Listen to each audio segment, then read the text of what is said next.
song too? So we chose? Alright.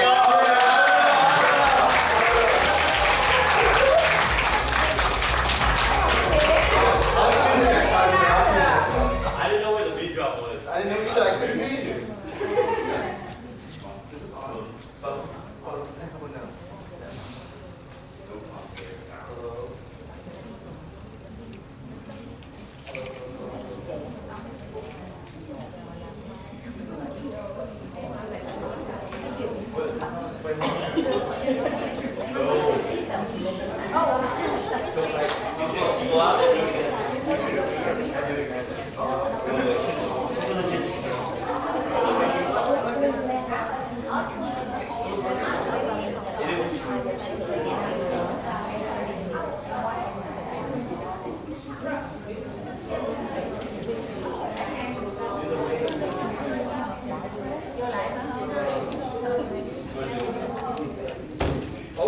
Let's go.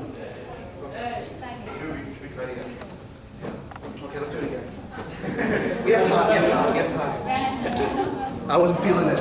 It's important.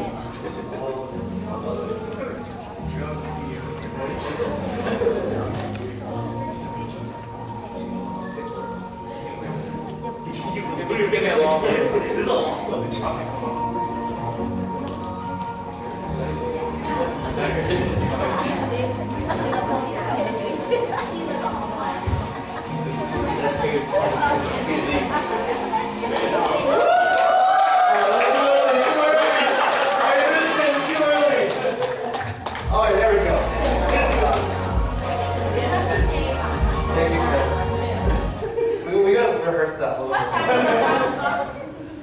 Okay, good morning. Did everyone have a good breakfast? Yes. Who ate eggs? Who ate meat? No. Oh, Val? Oh!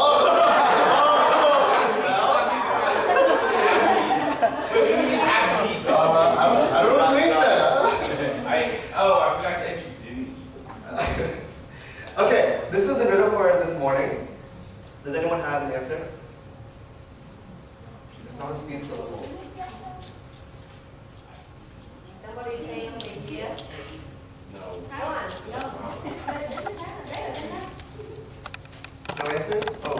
P. Yes! What? Oh. It's a P. D. We know who's the smartest in the room. Okay.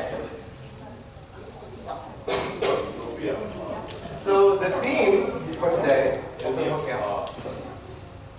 Yesterday we talked about what love is. We started on our journey. And the first talk we gave yesterday was about service.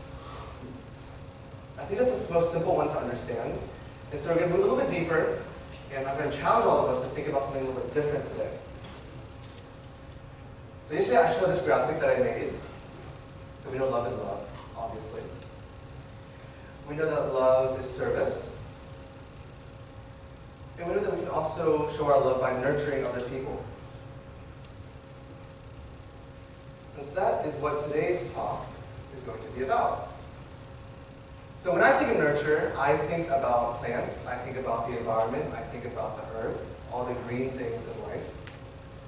And so I came up with a story to kind of illustrate this, and I hope that we can enjoy it. So this is the outline. It's very informative.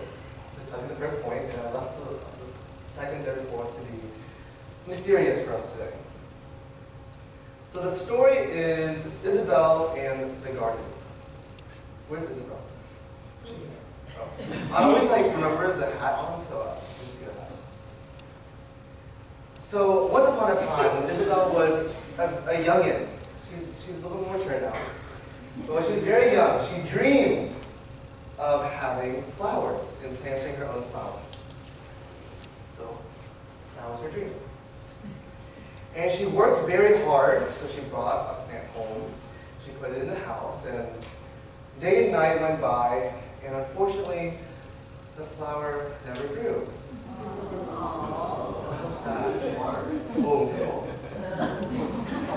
And so luckily, she has a great dad Yudong is in the back, raising his hand, Yudong. Yeah. And he was like, you know, as a dad, I should help my daughter out. So they went to planting flowers. And he revealed to her that she made a mistake. She put the pot in the house with no sunlight. So he told her, hey, you should need some sunlight. And then he told her, maybe the plant needs some water. Maybe you should leave it outside. There will be natural rain that can help your plant grow. And Yudong was so wise that he even told her that maybe plants need some time. You can't rush the plant. So together they went to planting all these flowers, and fortunately they began to grow, some more leaves. And then finally, she had a whole flower bed outside with beautiful flowers. So thank you, Yudong.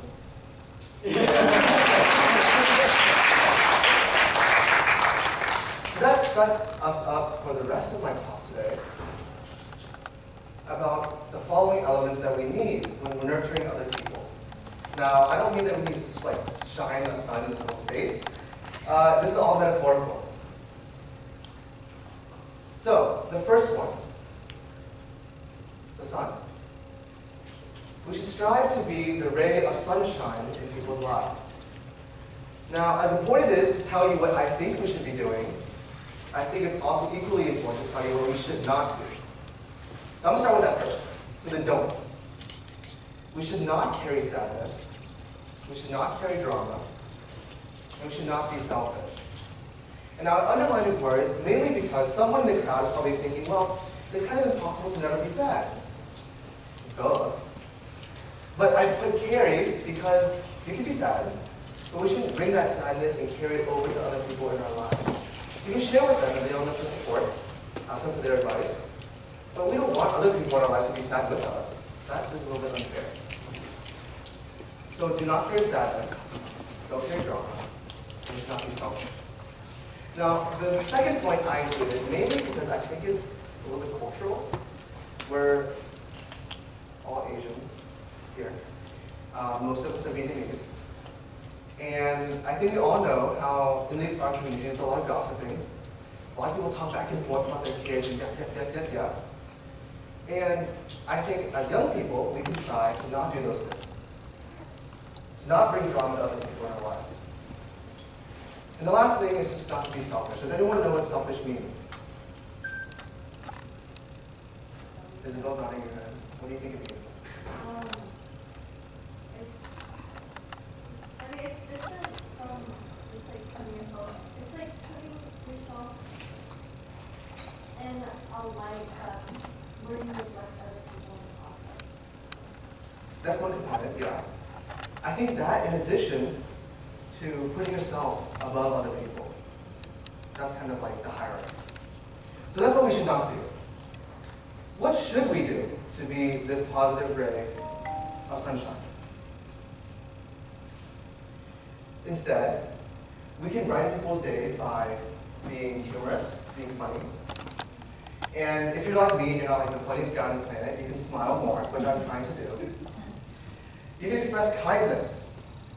Now, this doesn't mean that you're going to be the nice guy all the time, but once in a while, or more often than not, go out of your way to do something nice for someone in your family, like your mom and your dad, or your siblings, and your close friends.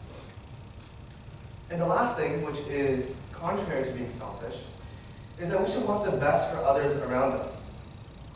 Our friends, we want to cheer them on and support them through their academics and through their hardships. So this is how we can be the ray of sunshine in people's lives. And I kind of imagine this ray of sunshine a little bit easier to understand if we imagine this if we're just a child, our inner child. Because here at camp we have a lot of young children, and I was playing with Cooper yesterday, and Alex, and Kate, and they are rays of sunshine. They run around, they're smiling all the time, so much energy, maybe too much energy, by 11:30, midnight, and they're still running around. But yet that is beauty in that positivity that they express, without them even knowing it. So here I am, I already forecast this talk when I was 5, planting flowers with my mom, and this is me, my inner child, and the flowers.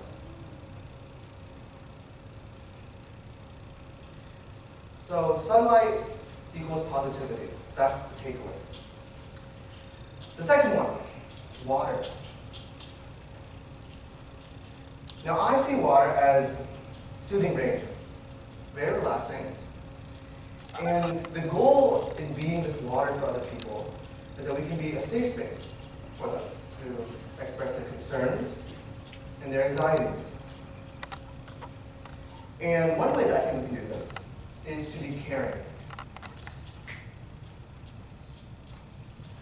Caring is very interesting because it means that you kind of go out of your way to show how much you love somebody and how you're thinking about them, even when you may be very busy. So examples of this would include how my lovely mother texts me sometimes if I'm okay. And then I respond very curtly, yes, I'm okay, mommy, thanks. And she gives me a nice thumbs up. Or if you have very close friends who even are go out of their way to say, hey, like, did you eat yet? And no, I did not eat yet. And they remind you, hey, you should like eat something. So this is one way we can be caring. And it's very easy. It's just a simple text. It's not that long. Maybe 2 to 3 minutes every day. And all of a sudden, people feel that you love them a lot. The two other ways that I think are a little bit more nuanced to being this rain that's ever flowing is that we should avoid judgment and to be consistent. So I'm sure all of us here have gone through enough school that we've learned somewhat of the rain cycle, the water cycle. And we know that by definition it's a cycle and it kind of just keeps going and going and going. So in this way, I think that we should also be consistent like that cycle. So just like the rain in real life, when it touches the ground, it impacts all the flowers. It doesn't pick and choose. It does not discriminate between a tulip and a sunflower. It helps all the flowers feel better. And so an example that I would like to express for this is our own parents here and how much they care for us at camp. Now, I know who my mom and dad are, and I know they have a preference that when they care for me that they go the extra mile. But when at camp, I am confident that I can lean on any of your parents to support me in the same way. That they will go out of their way to care for me, to give me an extra toothbrush because I forgot one last night, and to make sure that I also eat food. And so they will not pick and choose between any of you, and they will love all of us the same. So in that way, they are being the water in our lives. Does that make sense? Yeah, honestly, I kind of forgot what's on the next slide. So we have to do a quick. Okay, good, yes. So, yesterday I was talking to a few parents. And I did not include this in the pre-prepared slides because I did not think of it.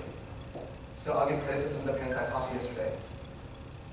And their question was, being the water, what happens if you're doing too much? What do we do, or what should we do, when people come to us with too many problems? Or in other words,